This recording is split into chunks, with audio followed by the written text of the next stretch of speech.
আসসালামু আলাইকুম, কেমন আছেন সবাই? ইনশাআল্লাহ সবাই ভালো আছেন। আজকে আমরা চলে আসলাম নতুন একটি বাড়ির ডিজাইনে। আপনারা দেখতে পাচ্ছেন এটা বাড়িটির সামনের দিকে, এবং যদি ছাদের দিকে যায় তাহলে অনেকটাই এরকম। সামনে উপরে একটা সিঁড়িঘর থাকবে বাড়ির পিছন দিকে, এবং সামনের মডেলটা অনেকটা এরকম। এবং যদি আমরা একটু সাইডের দিকে দেখি তাহলে সাইডে আমরা যেটা দেখতে পাবো, এখানে আমরা দেখতে পাচ্ছি দুইটা উইন্ডো, বেডরুমের বড় উইন্ডো এবং ছোট যে উইন্ডো যেটা, একটা রয়েছে আমাদের কিচেন এবং একটা রয়েছে টয়লেট। এবং পিছন দিকে যদি দেখি তাহলে যেটা দেখতে পাবো সেটা রয়েছে দুটা আমাদের বেডরুমের উইন্ডো এবং একটা রয়েছে সিঁড়ি ঘরের উইন্ডো।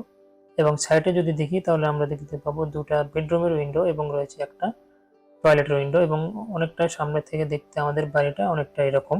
এবং যদি আমরা একটু সাইড থেকে দেখি তাহলে অনেকটা এরকম। আমাদের জমিটা লম্বা দিকে রয়েছে 35 ফিট এবং প্রস্থ রয়েছে 30 ফিট। এটা যদি আমরা স্কোয়ার ফিটে নিয়ে আসি তাহলে আমাদের স্কোয়ার ফিট আসবে 1050 স্কোয়ার ফিট আমাদের পুরো জমিটা। এবং যদি শতাংশের হিসেব করি তাহলে শতাংশ আসবে আমাদের 2.410। তার মানে অনেকটা 2.5 শতাংশের মতো আমাদের জমিটা, 2.5 শতাংশের চেয়ে একটু কম। এবং আজকে আমাদের এই ডিজাইনে বেডরুম রয়েছে 4টা এবং একটা রয়েছে অ্যাটাচ টয়লেট এবং একটা রয়েছে কমন টয়লেট। এছাড়াও থাকবে একটা স্টোর রুম, এছাড়াও থাকবে একটা রান্নাঘর, এছাড়া লিভিং রুম থাকবে বেশ বড় সড়ো।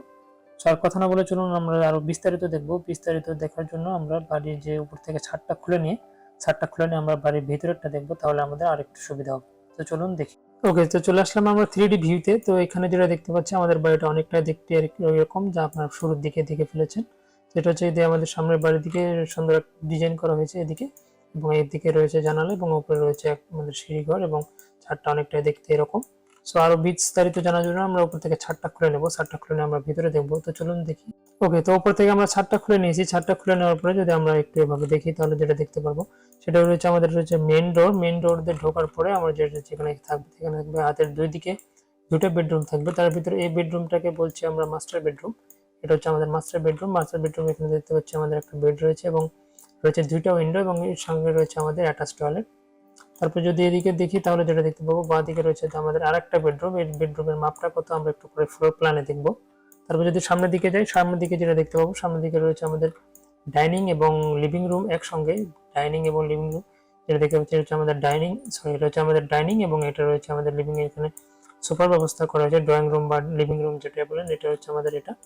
এবং তার সঙ্গে রয়েছে আমাদের সামনের দিকে রয়েছে এটা হচ্ছে আমাদের রান্নাঘর। এটা হচ্ছে আমাদের রান্নাঘর এবং এটা রয়েছে আমাদের কমন টয়লেট। তারপরে যেটা থাকবে সেটা থাকবে বাড়ির সামনের দিকে দিয়ে আসার পরে সেম সামনে বরাবর পিছনে থাকবে আমাদের সিঁড়ি। তো এই সিঁড়িটা ইউজ করে মূলত আমরা ছাদের দিকে চলে যাব। চাইলে আপনি যদি দোতলা করতে চান তাহলে সিঁড়িটা ইউজ করে দোতলা করতে পারবেন। এছাড়াও যদি চান আপনি দোতলা না করে একতলা, আপনি এটা ইউজ করে আপনি ছাদের উপরে যেতে পারবেন। তারপর যেটা দেখবো সেটা রয়েছে সিঁড়ির পাশে রয়েছে আমাদের আর একটা বেডরুম, যেটা এই বেডরুমের মাপটা আমরা একটু পরে দেখবো। এই বেডরুমটাও বেশ বড় বেডরুম। এখানে রয়েছে দুইটা উইন্ডো এবং ভিতরে একটা বেড দেওয়া আছে। চাইলে আপনি আপনার ইচ্ছা মতো আপনার বেডরুমটাকে সাজিয়ে নিতে পারবেন। তারপরে যেটা দেখবো সেটা রয়েছে আমাদের এখানে আরেকটা বেডরুম। রুমের ভিতরে ঢোকার পরে হাতের ডান দিকে, সিঁড়ির ডান দিকে রয়েছে আমাদের আরেকটা বেডরুম। এবং এখানে আরেকটি একটু জায়গা থাকবে, এই জায়গাটা থাকবে আমাদের মূলত স্টোরের জন্য। আপনি চাইলে এটাকে স্টোর রুম হিসেবে ইউজ করতে পারবেন। এছাড়াও চাইলে আপনি যদি আরেকটা টয়লেট দেওয়া প্রয়োজন মনে করেন, চাইলে আপনি এই রুমটাকে এই রুমের সঙ্গে কিন্তু অ্যাটাচ টয়লেট করে আপনি এটাকে মাস্টার বেডরুম হিসেবে ব্যবহার করতে পারবেন। তো এটা হচ্ছে আমাদের উপর থেকে দেখতে রুমটা অনেকটা এরকম। যদি আমি আরেকটু ভালোভাবে দেখাই, দেখেন বেডরুম 1, বেডরুম 2, বেডরুম 3, বেডরুম 4, এবং এটা রয়েছে সিঁড়ি, এবং এটা রয়েছে রান্নাঘর, এটা রয়েছে আমাদের কমন টয়লেট, এটা রয়েছে আমাদের অ্যাটাচ টয়লেট, এবং এটা রয়েছে আমাদের লিভিং এবং ডাইনিং একসঙ্গে। তো হচ্ছে কি আমাদের মূলত দেখতে অনেকটা এরকম। এখন আমরা দেখবো ফ্লোর প্ল্যানে আমরা জমির মাপটা দেখবো এবং রুমের মাপগুলো দেখবো। তো চলুন চলে যায় ফ্লোর প্ল্যান। ওকে, এই হচ্ছে যে আমাদের ফ্লোর প্ল্যান। তো জমির লম্বা দিকে যেটা বলছিলাম 35 ফিট, এবং পাশে রয়েছে আমাদের জমি 30 ফিট।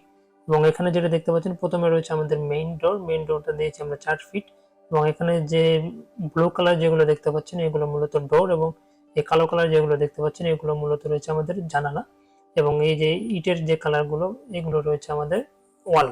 তারপরে এই জায়গাটার যে প্রস্থ যেটা সেটা রয়েছে আমাদের 6 ফিট, এবং এদিকে যে বেডরুমটাও রয়েছে আমাদের 11 ফিট। এই বেডরুমটাও রয়েছে 11 ফিট, এবং পাশে রয়েছে আমাদের এটা 10 ফিটের মতো। তারপর যেটা থাকবে সেটা থাকবে এই একটা বেডরুম রয়েছে আমাদের এখানে, আর একটা বেডরুম রয়েছে, এটা রয়েছে আমাদের 10 ফিট বাই 11 ফিট। এই বেডরুমটাও সেম 10 ফিট বাই 11 ফিট। এবং এখানে সিঁড়ি রয়েছে পাশে রয়েছে আমাদের 6 ফিট, এবং লম্বা দিকে রয়েছে 10.5 ফিট।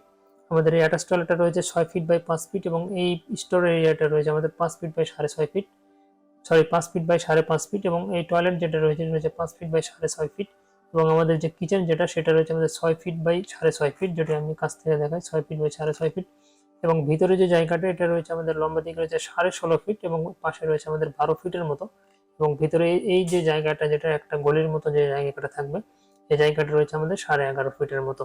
এই হচ্ছে গিয়ে আমাদের মূলত ফ্লোর প্ল্যান। চাইলে আপনি এই ফ্লোর প্ল্যানটাকে কিছু পরিবর্তন নিয়ে এসে আপনি ইউজ করতে পারবেন। এছাড়াও এই ফ্লোর প্ল্যান এবং বাড়ির কিছু ছবি যদি আপনি প্রয়োজন মনে করেন ডাউনলোড করার জন্য, আপনি আমাদের ফেসবুকে চোখ রাখতে পারেন, আমরা ফেসবুকে পোস্ট করে দেবো, চাইলে আপনি ওখান থেকে ডাউনলোড করে নিতে পারেন। এছাড়া কিছু বলার থাকলে অবশ্যই কমেন্ট করে জানাতে পারেন। এছাড়া যদি আপনি আমার চ্যানেল নতুন হয়ে থাকেন চ্যানেলটাকে সাবস্ক্রাইব করে নিতে পারেন। তো আর বেশি কিছু বলবো না, সবাই ভালো থাকবেন, আল্লাহ হাফিজ।